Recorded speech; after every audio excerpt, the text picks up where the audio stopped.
Welcome to Podcast Perspectives. I'm your host, Jeff Umbro. This week on the show, we're going to discuss podcast attribution technology by bringing you a webinar that we conducted on November 12th, 2025. This webinar is all about podcast attribution, whether that is podcast to podcast attribution, podcast to web attribution, or web to podcast attribution. This webinar was moderated by me, Jeff Umbro, and contributed to by Ilana Susnow, the head of marketing at Bloomberg Podcasts, Cameron Hendrix, the founder and CEO of Magellan AI, Rebecca Dalby, VP of demand at Triton Digital, and Matt Shapo, head of audio at the IAB. Let's get right to it.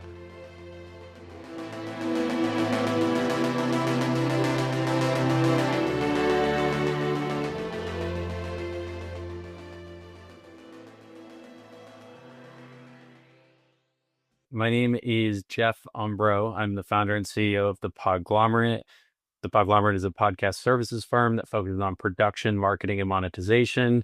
And coincidentally, it was just named the best podcast production and marketing agency by PR Daily. We work with folks like Netflix, PBS, MIT, Harvard, and more to help them develop their audio properties, audiences, and monetization strategies. If you want to learn more about our services and our free events, make sure to follow the Podglomerate on LinkedIn or go to our website, podglomerate.com, where we have more resources on attribution tech and a dozen other similar topics. Today, we are proud to present a rockstar panel of guests to discuss the podcast attribution landscape. Before I introduce them, I want to set the stage just a little bit. Podcast attribution in its base form is a tool that allows us all to know how effective our various campaigns are at driving podcast listeners to a product, a website, or another podcast. It's a really important way for us to be able to show various stakeholders how impactful the work that we're doing all day really is. Though some of our panelists today may disagree, when Spotify shut down Chartable in 2024, it left a void in the podcast attribution technology that the industry scrambled to fill. 1 year later, the dust has settled, and the new landscape looks dramatically different for podcasters, marketers, and advertisers.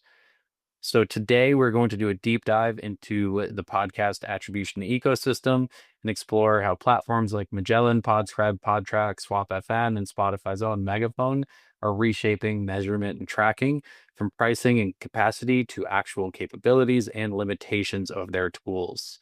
Whether you're a podcaster looking to prove return on investment, a marketer looking to track success of cross promos, or an advertiser seeking better campaign insights, this session will give you the strategic intelligence you need to navigate a post-Chartable world.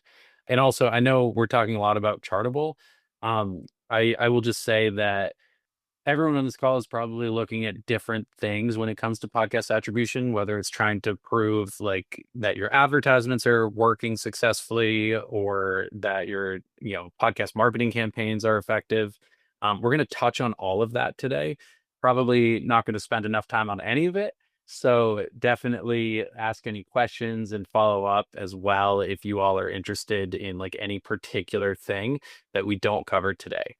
So at this point, I'm going to introduce our panelists, or rather, I'm going to ask our panelists to introduce themselves so that I make sure I get everything correct. So we will start with Cameron Hendrix, the co-founder and CEO of Magellan AI. Awesome. Thanks, Jeff. And thanks for having me. So I'm Cameron. I'm one of the co-founders of Magellan AI. So we've been operating in the podcast ecosystem, it's hard to believe, since back in 2017. We are audio attribution and ad intelligence, working with advertisers to plan and measure their campaigns and help them understand what's happening in the market, and equally working with podcasters who are looking to figure out what advertisers are doing, but also figure out how their own podcast promo campaigns may be performing. So I do disagree that that Chartable going away left a massive void. I think we've, as an industry, certainly come together to fill it. So I'm looking forward to chatting through that later today. Yeah, I will just say, and we'll get into this in a moment, that I agree with you 100%, and also it was the go-to for a lot of at least podcast marketers, and required a little bit of education to bring them back to reality on that front. So Next up, we will have the head of audience development at Bloomberg, Ilana Susnow. Thanks, Jeff. And that's specific to podcasts. Just Yes, sorry. I do not oversee audience growth for all of Bloomberg. But thanks for having me. Happy to be here. I think my value add and relevancy here is I've played in a lot of the spaces with the various platforms. I was a Chartable user before being at Bloomberg when I was at Podcast One, and now I use Podtrac, Swap FM, and just am in that pod-to-pod attribution space every day. I love it. And I'm a big fan of a lot of your podcasts, so thank you for doing everything you do. Next up, we have Matt Shapo, who is the Director of Digital Audio and Video at the IAB. Yeah, hi, everybody. It's a pleasure to be here. Jeff, thanks for having me. I will also sort of throw my hat in the ring. Like you said, I run sort of the audio practice here within the IAB Media Center. And I'll also throw my hat in the ring as somebody who hasn't personally felt like there's been a massive void. I think that to Cameron's point, we've been watching the development of other pixel-based attribution platforms within the podcast space for a while. What's been personally gratifying and exciting for me is to see, just to your point, Jeff, how well the education process about the existence of these other attribution platforms seems to have been going. And I think that we have really got to a pretty important tipping point with respect to the understanding on the part of brand advertisers, how effectively you can measure and attribute in podcasting. And I'm very glad to be here to talk about all of it. I love it. And finally, we have Rebecca Dalby, who is the VP of Demand at Triton Digital. Thank you, Jeff. And again, I'll echo what everybody else says. Thank you for having me on the panel today. I'm from Triton Digital. We're an audio SSP. We provide the technology for podcasters, broadcasters, online music services, and other audio publishers to build their audiences, maximize their revenue, and just basically streamline their day-to-day operations. Bloomberg being one of those. I lead the demand side of the business, specifically for programmatic, although we do dabble in direct sales and also some sponsorship too. So I run teams such as marketplace management, market operations, ad ops, business development, and sales. And my interaction with attribution tools is, again, like I said, mostly on the demand side. Buyers wanting to measure the effectiveness of the campaigns that they're running. And I also would argue that there hasn't been a huge void left. So you're on your own here. Maybe I should say there was a void from a commonly used service that has been filled. So I am jerkily saying that, but we've never seen more. In my experience anyway, we're seeing more and more buyers who are wanting to use attribution tools, and so there seems to be an uptick of it rather than any type of a void or people not sure what to use. So it's positive. I love it. I'm going to direct questions at each of you individually, but for any of the panelists that'd like to jump in with any responses to what was said, please feel free. I will start with Cameron, and I would love for you to walk us through what is attribution tech? How does it function? What should people pay attention to? Bird's eye view or as detailed as you want. Over to you. Awesome. I'll be careful with as detailed as I want because I could just go for hours. So taking a step back, when I think about attribution, the way I like to think about it is that there are two sides of the equation. So there's exposures and there are outcomes. On the outcome side of the equation, that's what you're looking to measure. So that could be a visit to a website. It could be a purchase. It could also be a podcaster, that if you're a podcaster, you're trying to get new listeners to download your show. So that's the outcome you're trying to measure. So that's one side of the equation. The other side of the equation is all of the advertising that you're doing to basically lead to that outcome. And it doesn't just have to be advertising. It could be other organic efforts. So, kind of thinking through the lens of Chartable for a second and some of the tooling that, we've rolled out. We have tools like listen links that podcasters can use to share, their podcast on LinkedIn and Facebook. And that's more of a, tracking that someone came through that channel that you just shared on your social in order to drive a download or a conversion. So those are the two pieces: exposures and outcomes. And within kind of like the things that matter most in that context, I would say the devil's in the details around everything from, you'll hear terms like device graph. Like, how are we actually, looking at when you're talking about exposures and outcomes, you're really talking about IP addresses. So how are you actually thinking about those IP addresses in the context of A, privacy compliant frameworks, but B, the fact that I'm sitting here on a laptop, I also have a phone where I listen to podcasts, and I need to some way to tie those two things together. And then all the way down to, in terms of, and I'm sure we'll get into choice of tools, there are, we think of ourselves as kind of an enterprise tool that we've built a lot of features that can be extremely specific to, big advertisers and big publishers that have unique needs, like in podcast advertising measurement or advertising measurement more broadly. So it can get pretty granular, even to the level of, what's your attribution window for display ads, and can that be different than the attribution window that you're using for an audio ad? So it gets into the weeds pretty quickly with attribution, is what I've learned in the last few years of being in the space. Love it. Thank you. And we'll get into like some of what those terms mean if anybody's unaware, but I want to turn it over to Matt, actually, and I want to ask, why does this matter? Why is this important in the broader scheme of things? One of the reasons it matters is related to the last thing Cameron just talked about, right? The fact that you can get into the weeds matters. And the fact that you can measure on par with the measurement expectations that advertisers have in all the digital channels in which they activate matters.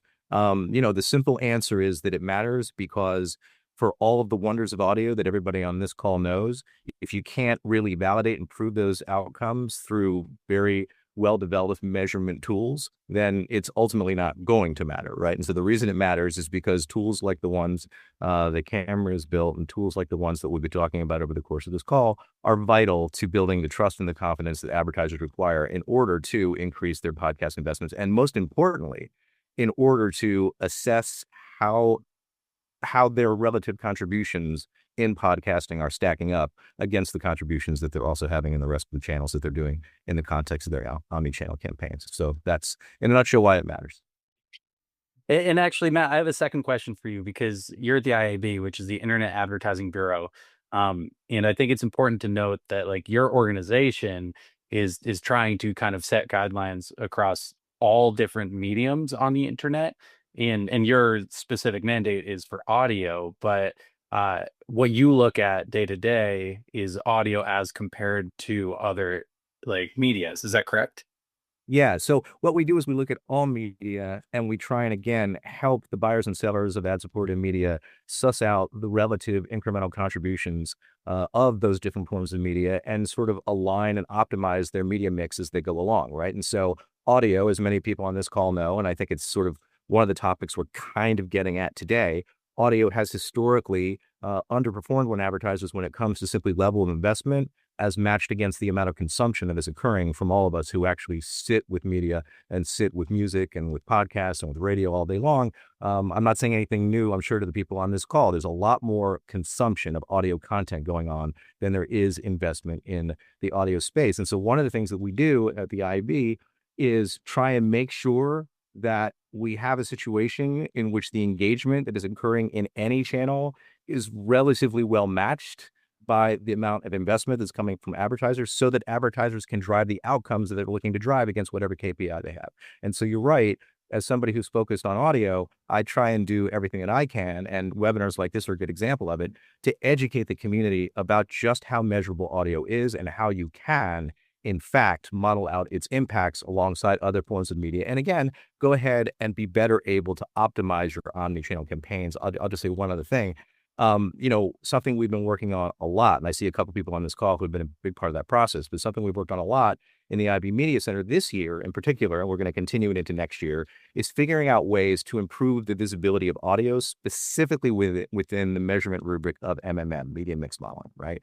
And so companies like Magellan are doing an excellent job through the use of pixels to actually let us better standardize and deliver audio measurement data to modelers in ways that's going to increase that visibility and make it all the easier for brand advertisers to truly understand at the highest possible level what the impacts of audio advertising is. And so really it all just starts with the foundation of what we're talking about on this call. The better the measurement tools are, the better you're going to be able to prove out the outcomes, and the better you're going to be able to optimize campaigns, including audio, which we all know is a spectacularly wonderful brand storytelling medium in which brands can tell their stories. So that's kind of my long-winded response to your second question. I love it. It's almost like you've done this before. Rebecca, my next question is for you. Could you please share some real life case studies of advertisers who have asked you about attribution and like how effective that was? And then, if relevant, could you share an experience that you had when you didn't use attribution and like whether that was good or bad for that client relationship? Yeah, of course. So this year we've been working with a specific brand direct. So whether it's brand direct or whether it's an agency that we're working with, we get asked often to use attribution tools where we're not using them ourselves, but basically that they're measuring the results with attribution tools, and we either get feedback or we don't get feedback. Maybe you can tell by my face that's one of my pet peeves. When we don't get feedback, if that wasn't clear. But in this particular case that I'll tell you about, we were working with a very well-known pet brand in the US, and it was a fantastic example of closely working with them, sharing information and partnering with them so that we could understand performance. They were feeding us with the data so that we could refine and improve the supply that we were providing for them in terms of the campaign. And that collaboration really led to fantastic results. And obviously their success is our success. Just to name a couple of data points or KPIs that they were tracking, their CPO, so their cost per order, was 33% more efficient than the benchmark. So obviously they were working with other supply partners at the same time. We were one of them. They were feeding this information, I can only imagine, to everybody. But the CPO with Triton Digital was 34% more efficient than the benchmark. The CPM was 4% more efficient than the benchmark. And they saw a brand awareness lift of 5%, which performed significantly better than across the board than the benchmark. And so that ended with us being able to secure all of that budget for that campaign in the end. Like, we were able to work with them in a close partnership to deliver those results. So that's a really good and exciting example of the importance of us being able to work with a partner like that who's using an attribution tool. On the flip side of that, it's a little bit of a black box. Like, sometimes we work with advertisers who don't want to share that information. We know that they're potentially using an attribution tool, and they're not sharing the information with us. The campaign might not be performing, and we don't get the opportunity from a market operations or ad operations perspective to refine that supply and curate that supply to fit their needs. And so it's a real lost opportunity. So the takeaway kind of from that example is, if you are a brand or an agency, it's really in your interest, if you are using an attribution tool, which we would recommend, that you share the information with your supply source, because it will yield better results for you if that supply source is willing to work with you and partner like we would. Yeah. And I think anybody who's been in podcasting for more than like 5 years will remember a time when like 90% of all ads had like a vanity URL or like a promo code attached to it. And that is a wonderful way to track the effectiveness of your campaign if you do not have access to attribution tools. But it is night and day trying to compare like the results of the two. I'm always shocked when people don't ask for attribution nowadays. And it's always one of the first things that at Podglomerate we talk to people about, like, hey, you should really set this up, and here's why. So thank you for sharing those examples, Rebecca. Ilana, what are the various ways that you use attribution tracking tech to learn more about your campaigns when it comes to marketing various Bloomberg podcasts? So a few ways. There's the standard, like I mentioned earlier, and we've talked about pod to pod marketing. So if I'm looking to grow a show or launch a new show, where is that lookalike audience? There's the places we assume they are, run some tests there, and the pixels allow us to know exactly how many new downloads and new listeners we were able to get. And, obviously you can just spawn off from there to, continue cross promoting with our other podcast friends in the industry. as the creator economy continues to evolve and grow, and every podcaster, every journalist, every, creator has a newsletter, has a Substack, has a, everyone has a podcast, and just the various places they can meet, their social handles. I'm now with the Smart Links able to double down and literally, plant something with every piece of content they're putting out there to see if that then links back to their podcast. And obviously for me, that's the sweet spot, but they can learn a lot from it too. Where is their crossover audience? How can they be growing their various platforms? And then also from just where I sit within a big organization, we have a lot of those resources that may or may not be specifically connected to a podcast host, for example, but maybe are on brand with something. So I'm able to test out these platforms to see if the topics or just that the brand sentiment, what the topic of the episode might align with a .com episode. I'm able to test all that back and forth, and also that way I can learn what favors to call in when I know something's going to actually, lead to growth for someone. It's really helping me collect all those learnings and then share it internally. Love it. And so for anyone listening, you can kind of get the idea here that we're looking at ultimately like two different buckets of attribution. One is like podcast marketing, the other is advertising. They're both extremely important, and they kind of intertwine with one another, but they are different. The tools may be similar, but like what we're looking at as results are going to be very different. So Cameron, do you feel that there are different uses for each of the attribution tools out there? So for example, like is Magellan generally better at one thing, whereas Swap FM may be better somewhere else? It's a great question. And I guess, actually I get asked this all the time. We've been around in podcasting for years. And Matt brought up the topic of like, we're at a tipping point, in terms of adoption of things like attribution. And, I couldn't agree more in the market that we're in today. Advertisers are showing up and saying, they're starting the conversation with, we need attribution and we need to have measurement that's similar to digital. And just a few short years ago, we were out there like knocking on doors trying to convince people that attribution mattered. So I think it's really been an exciting turning point in the ecosystem to see that there's like this expectation that, reporting exists, and, in podcasting the same way that it exists alongside other digital channels. But kind of to answer your question, like we've taken our platform in different direction.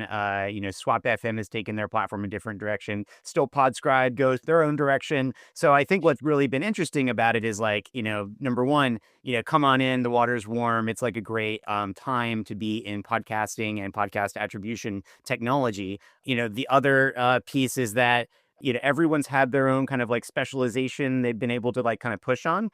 So for example, like Swap, it has a marketplace component of, being able to kind of trade promos. We focus more on some of the measurement tools that we've specialized around for enterprise, such as, being able to track like guest interviews and feed drops in the same way that you track ads. We have some unique metrics like repeat listenership that we report on, compare, when for each of the ads that you're running in market to promote your podcast. And that's specifically within the context of, pod to pod, attribution. So I'm tracking a podcast growth campaign. But equally, and kind of going back to the promo code example, we still are. Well, we work with, for example, a very long-time SaaS advertiser in the podcast ecosystem, has been advertising for, many years in the space, and was doing some measurement and internal modeling using, promo codes. And, what we found when we plugged in pixel-based attribution is that they were massively under-attributing audio. They were also massively under-attributing like a couple particular shows that were really driving, key outcomes for them. And, we were able to do that and show that to them with, not just, it's easy to put a number out there and be like, here's the conversion number. What we're able to do is actually report like order IDs, like here are the ones we actually think, came from podcasts. Here's why. So I think that's the level of execution that, advertisers expect, and, podcasters equally should expect on the pod-to-pod attribution side. I love it. I want to open that question up to everybody because I know all of us are probably using different tools out there. And And Cameron, maybe that was a very kind answer, but also maybe a tiny bit biased. Uh, but so I assume this is more relevant to Rebecca and Ilana, but like, are there differences that you all notice in the different attribution tech tools that are out there? I think from my perspective, it really depends on the need or the desire of what the buyer is tracking. And like Cameron said, they all do kind of play their own part, let's say. It also just depends on your preference in terms of the UI and what you want to be able to see, how complex you want the tool to be. I think that's another piece of feedback that we get all the time is like, I don't like that tool because it's the UI, it could be for whatever reason, and it's that basic, you know what I mean? So some buyers want a more simple solution, and some want a little bit more complex, and so it depends on the size of the team that's behind it and managing it as well. That's a very political answer, I guess, but it's the truth. It's the truth. I love it. Yeah, I would align with the same. I think about it both internally, honestly, like I'm a party of one here, so which tool am I just the most comfortable with or is easier to use for different purposes. But then I do also think about it from, especially with smart links, from the user journey experience. So how easy am I making it for somebody to find my content? They're already clicking on a link. So do they have how many more times do they have to click? How obvious is it? They can go here for Apple, here for Spotify. Some are now including YouTube. Not all of them. Is my podcast on YouTube? So I really do factor that in, and I am working with more than one tool to just make ends meet on that front. All amazing answers. And I will say, uh, some other factors that I consider all the time at Podglomerate is just like cost of the product. Especially if I'm going to be using multiple, like, what am I really looking at? Is it a fixed rate, or is it like based on bandwidth usage? What would I anticipate that growth in cost to look like in the future? And frankly, another one I really pay attention to is like, and maybe unpopular opinion, but like, how long is this tool going to exist as an independent entity in the future? Because we all, as marketers and advertisers and everything in between, we try to build these tech stacks so that we don't have to remake them every year or two. And so that is a big consideration, and no need for any like chat around that. But I want to mention that for anybody on this webinar who's considering that, it is worth paying attention. So my next question is for Matt. How often do podcasters and publishers come to you with questions about how all of this works? I would say that people were coming to me with questions about how all of this works much more a year or two ago. And so that kind of circles back to what we've all been talking about so far on the webinar. We are at a point now where there is a baseline level of understanding about the utility and probably the need for at least some level of attribution, and also a baseline understanding of what it is. The basic mechanics of podcast attribution through the use of a pixel is pretty well understood. And so I don't actually get a lot of questions these days. It does still happen from time to time, but for the most part, those questions are kind of a thing of the past, which is exciting. I'm very glad about that. Yeah. And are there any like common like mistakes or like roadblocks that you see publishers running into when they do consider like how they should be implementing this into their stack? I don't personally get typically into that level of, detailed conversation about roadblocks or challenges they may experience with one platform or another. I'm very happy to report that I speak with people throughout IAB who use every single one of the different attribution tools that we're talking about today, and I have yet to hear anybody say anything particularly across about any of them. I think Rebecca made a really good point.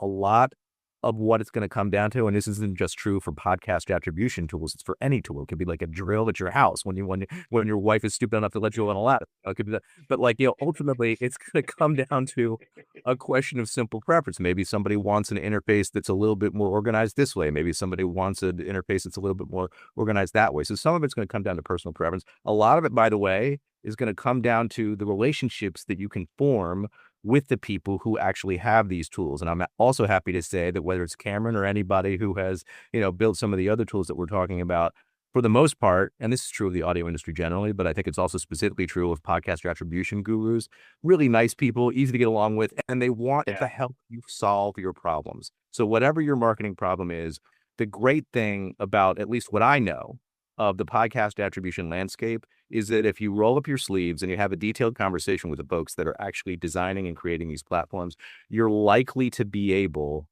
to solve the problem you need to solve. And it's just great that the tools exist because we actually can solve problems now at a level that we could not solve in this industry even 2 years ago. And so I think that's probably what I would say.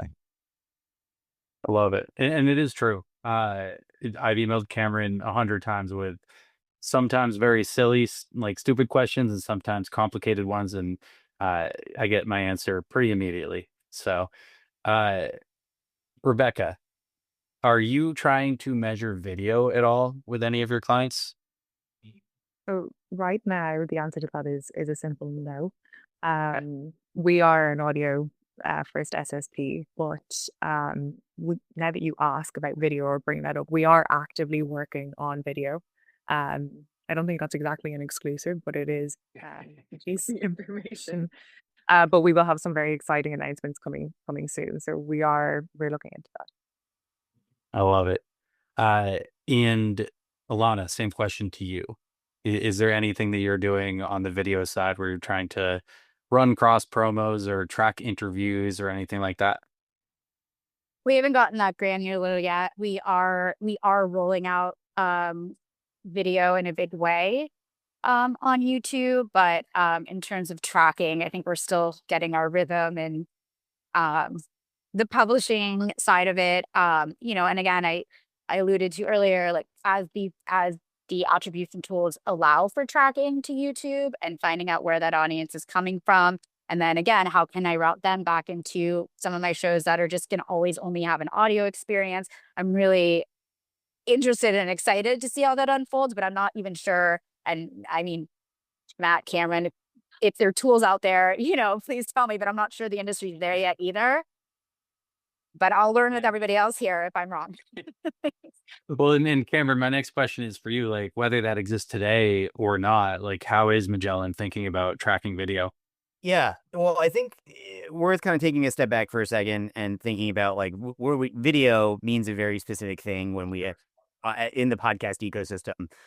Like specifically, it often means like, my podcast is posted not just on an RSS feed, but also either on Spotify video or YouTube or both, or other platforms that have video as well.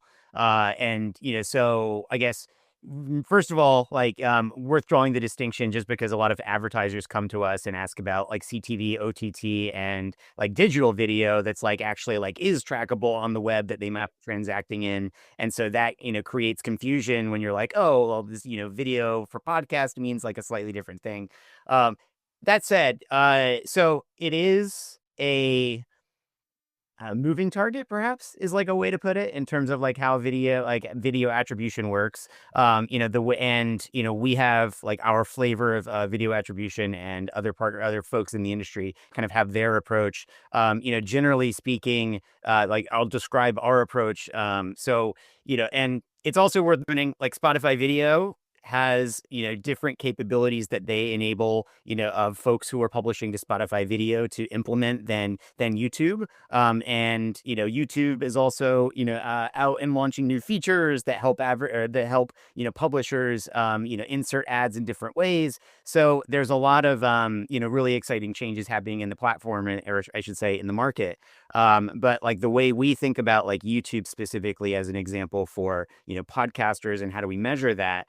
Number one, we're looking at embedded ads within YouTube. So, we think about like, baked in or spots that are either audio. It could just be audio, but there could also be like literally a video component. So sitting within the YouTube video, there's a segment of that video that is an advertisement.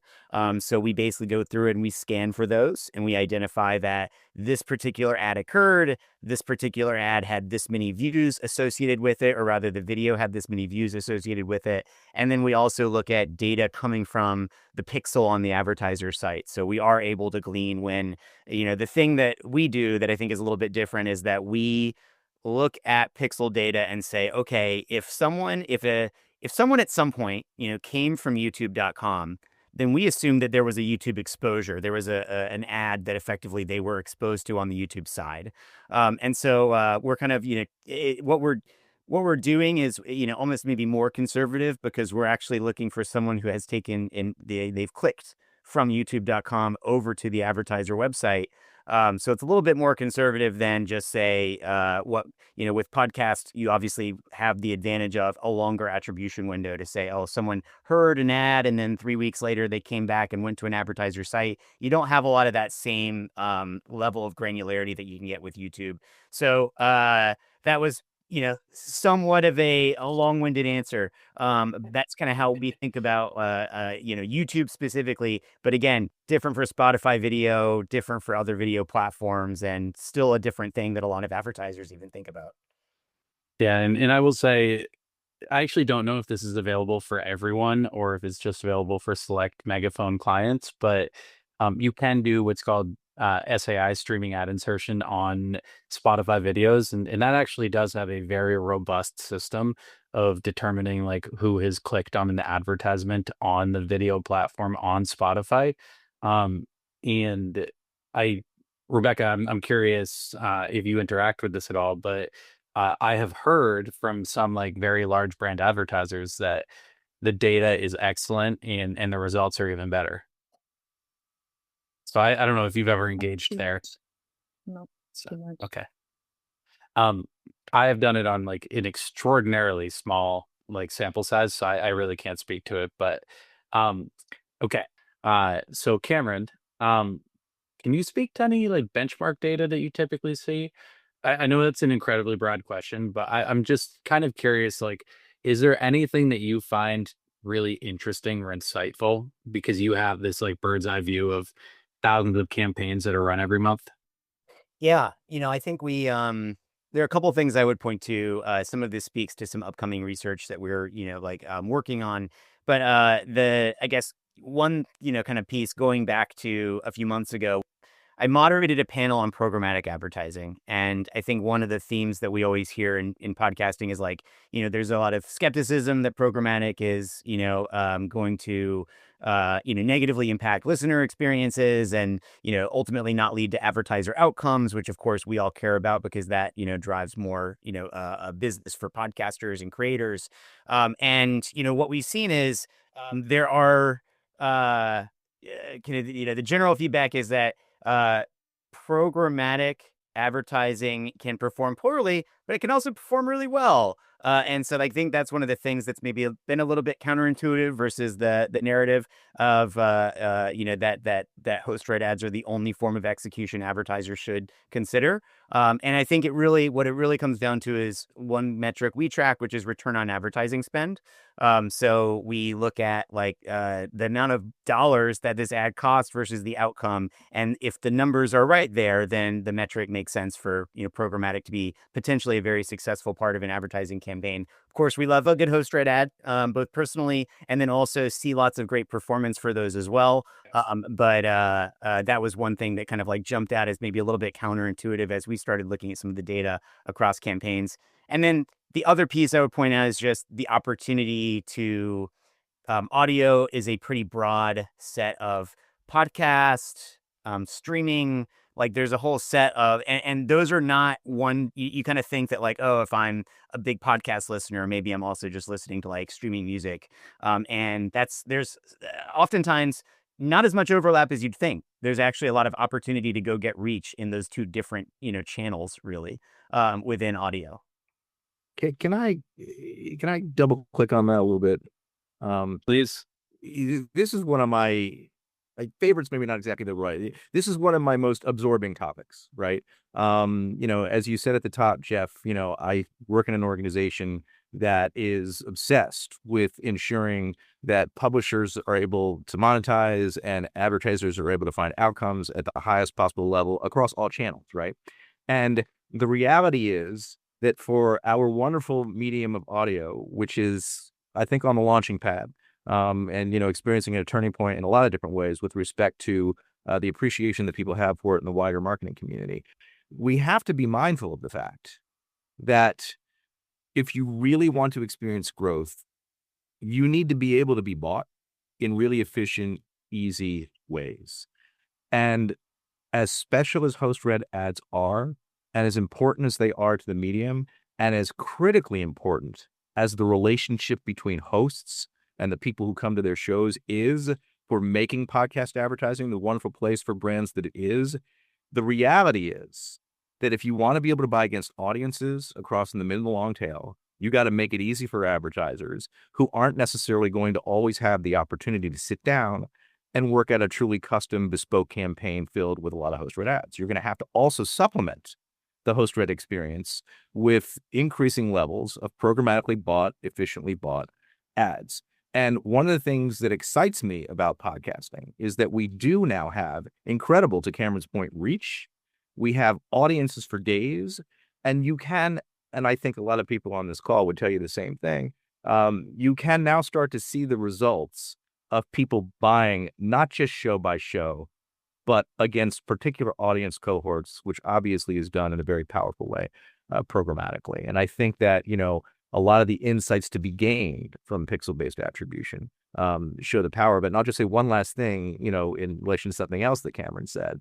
So much of the conversation about advertising bang for the buck comes down to efficiency. And it's kind of a dirty word and nobody likes to talk about it, but it's just what it is, right? So if we want this very special medium that has all these incredible special creators, that have all these incredibly special relationships with all of us that consume their shows, if we have this medium and we want it to succeed for all the reasons that it's special, we've got to acknowledge the fact that advertisers who are in fact going to get crazy bang for the buck, because we know how attentive people are to podcasts, how intentional they are about consuming them, and how engaged they are when they are consuming them. But we have to understand that it ultimately comes down to cost effectiveness in the long run for an advertiser. And so there are times when a $20+ CPM and a host-read ad is going to make all the sense in the world and it's going to drive the outcomes they need. But there's also a lot of times where the growth of this industry is going to depend, to one extent or another, on being able to get a programmatically bought ad that will come at a lower price point. It matters. And so the fact that we now have programmatic capabilities in space, I think is tremendous. And I don't think that people should fear it. Rebecca, I'll just say one thing anecdotally to you. My very first activity at IAB was hosting an audio committee meeting for which I was wholly unprepared. This is back in early 2022, I think. And Sharon Taylor came to that meeting.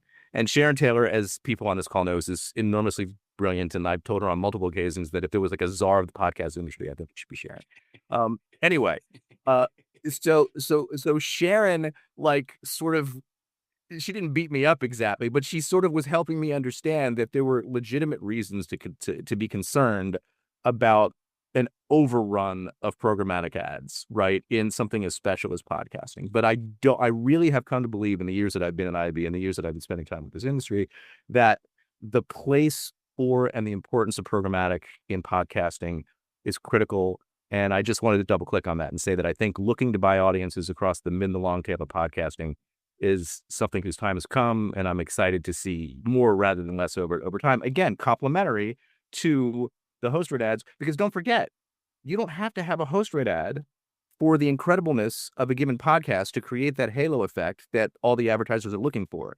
If I am engaged with a podcast, the odds are I'm going to be more attentive to the ads that are served in it, even if it's not host-read, just because I'm really paying attention and I care deeply about the podcast. And in sometimes I might even want to go out of my way to support a sponsor or an advertiser just because they're supporting a podcast I care about. So I don't know. That's a lot of stream of thought, but if I can add to that, Matt, I violently agree with what you've just said in terms of programmatic there. I couldn't agree more with what you've just said, and also on Sharon's excellenceness as well. She's my boss now, so I am very lucky to report into Sharon. But the case study that I had mentioned earlier on in the conversation, it was a programmatic campaign, if I hadn't stated that completely obviously, but that was where we were working with curated audiences, not necessarily a direct sale on one show, and definitely not a host read. And so we're seeing more and more buyers entering the space and wanting to work with programmatic. I think probably down to the fact that there are such intuitive attribution tools really, really helps to promote programmatic in the space, because it creates a reliability, right, and a trust between results. And so it just benefits the publisher and the buyer. It's fantastic. And to really like sum that up, uh, if an advertiser wants to come into the space and spend $10 million, they can buy host read ads on 100 different shows for like a $25 CPM with all the overhead and admin that goes into doing that. Or they could spend $10 million programmatically. And based on all of the data out there, and I'm this is very squishy, but like you may get a better conversion rate on that host read buy that is super curated, but it's not going to be significantly different than a programmatic buy that will save you a lot of money on like the overhead expenses of actually getting the thing set up. So, Where they can split that money as well. They take their budget and split it between the two, like that's sometimes what we recommend for buyers, oftentimes, to do that, and they can measure the results of both and then see how they want to proceed. And oftentimes programmatic takes the cake. I completely agree. And I am seeing anecdotally a lot of the bigger publishers are really prioritizing selling programmatic as well. But that is a topic for a different webinar. So, we have an audience question that I want to get into, and this is a big question. So I'm going to direct this for advertising to Rebecca and for podcast marketing to Ilana.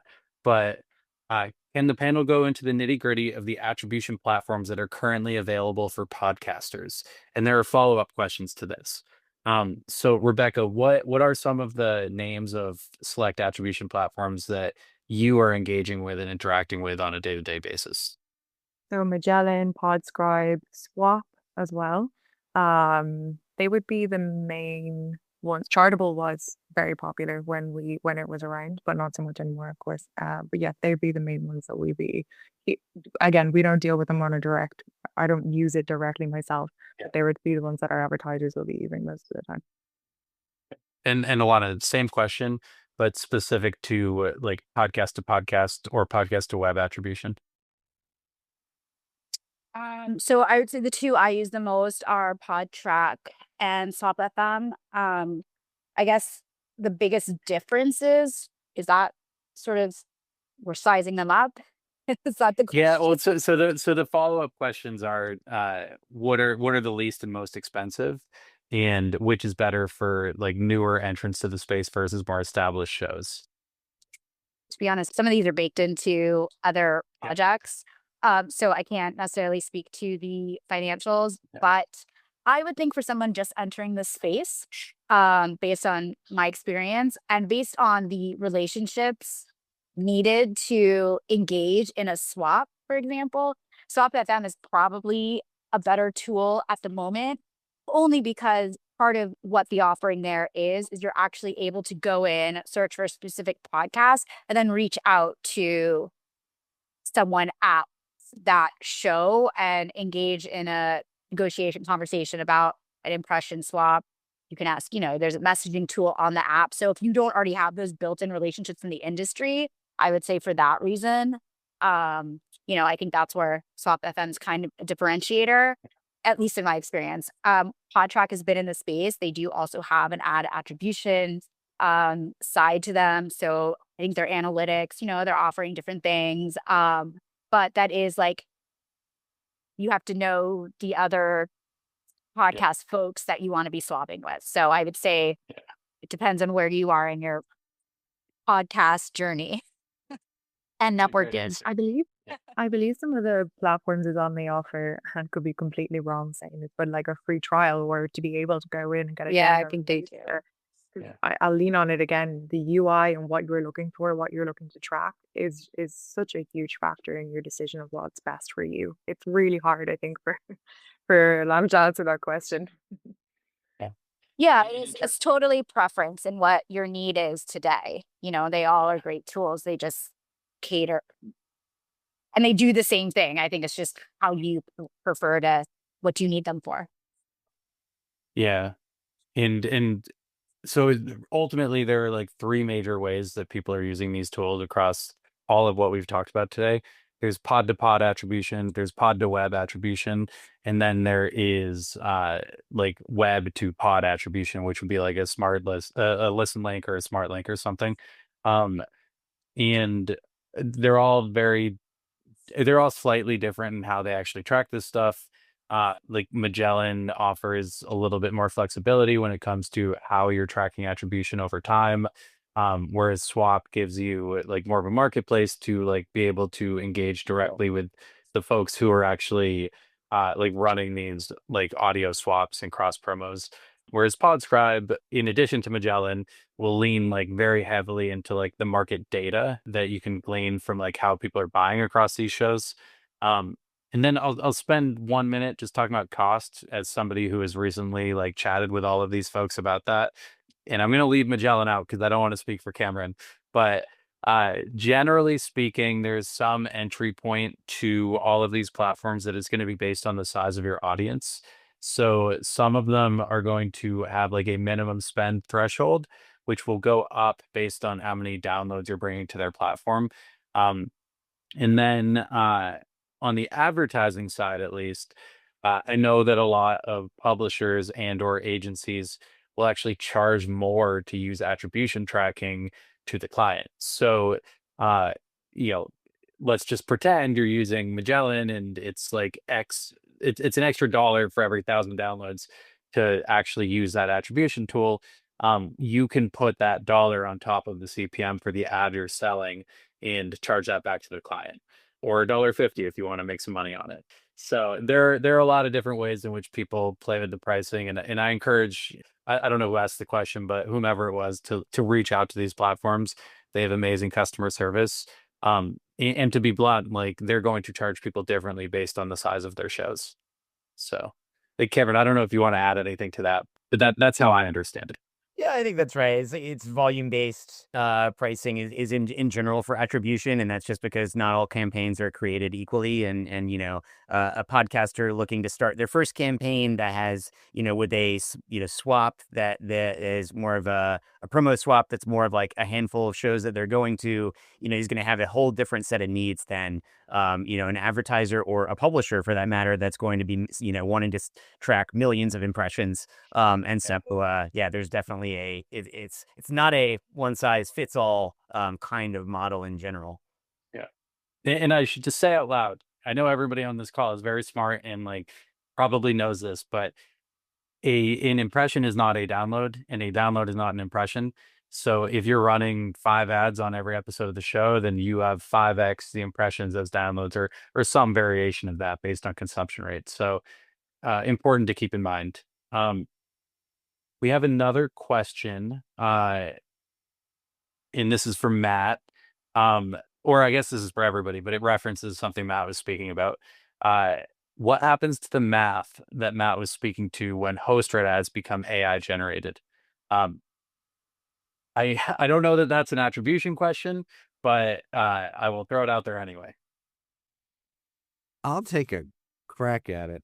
I don't know that the math of the CPM changes unless we have, I mean, there's just so much that is behind that question, right? The question becomes, are we really going to see widespread adoption of synthetically voiced AI ads for host read? I don't know the answer to that question. I understand that we live in a world where people's expectation may be that starts to happen on a wide scale basis. I'm not sure it's true. Then the question becomes, if it is happening, is there any notification to that fact, for instance, in show notes to the effect that, the host read ads you're listening are in fact synthetically generated? And then the last part of that equation is, if it's happening and if there is notification so that people know it, does that in fact cause advertisers to come back to publishers and say, well, we want to pay less for this because it isn't the real thing? I think it's very hard to predict. I don't think we know. I wouldn't be able to usefully or truthfully answer the question of how the math changes. I just don't know. There's so many variables. There's so much left to come in this. I think a simple way to answer that is that quality of the ad may change, and that would impact conversion rates on these campaigns. But it's not necessarily true that quality of the ad would change, although it probably would. And somebody who did something interesting in this space recently, I think HeadGum may have done something like this, but I'm referring to Red Circle. They built a tool using a bunch of like AI prompts to quantify like the quality of an ad based on a checklist of questions that it'll ask. So a human will record the ad, they'll upload that MP3 into this system from Red Circle, and then Red Circle will give it a score essentially of like, did it hit all the topics that it was supposed to? So I think there are really smart ways that people are considering using this that don't mean like the robots are taking over human jobs, but they're additive to like what we're all doing. So there's going to be good and evil with any new technology. I might also add that I think one of the things that's potentially impacting the CPMs of sponsorship or host-read ads is actually the performance of programmatic, as in positive performance of programmatic. That's very interesting. It's taking away from potentially advertisers being willing to pay such high prices for sponsorship and host-read. So that's an interesting, I guess that's a different viewpoint, let's say. Yeah. And you know what? It just occurred to me. It also goes back to the very top of the conversation. Rebecca, you're right. It's a question of relative performance and how are people evaluating whether they're getting the outcomes that they're looking for. And so it all comes back to the importance of the fact that we can do the kind of attribution that we've been talking about on this call, because ultimately it's going to be attributing and evaluating the outcomes that determines whatever the CPM, whether host-read or other or not. Absolutely. I love that. Well, that is a perfect place to end. If anybody has any questions that they didn't get to, please feel free to reach out to myself, Matt, Rebecca, Ilana, Cameron. Everyone is active on LinkedIn. You can reach out to the Podglomerate email and I can route it to the right person. And thank you all so much for everything. It was a pleasure chatting today and really appreciate the time. And especially thank you to the panelists. Thanks for having us, Jim. Thank you. Thanks, everyone. For more podcast-related news, info, and takes, you can follow me on LinkedIn at Jeff Umbro. Podcast Perspectives is a production of the Podglomerate. If you're looking for help producing, marketing, or monetizing your podcast, you can find us at podglomerate.com, shoot us an email at listen@thepodglomerate.com, or follow us on all socials at PodglomeratepOds. This episode was produced by myself, Jeff Umbro, Chris Boniello, and Jose Roman. Thank you to our marketing team, Joni Deutsch, Madison Richards, Morgan Swift, Aaron Weiss, and a special thank you to Dan Christo.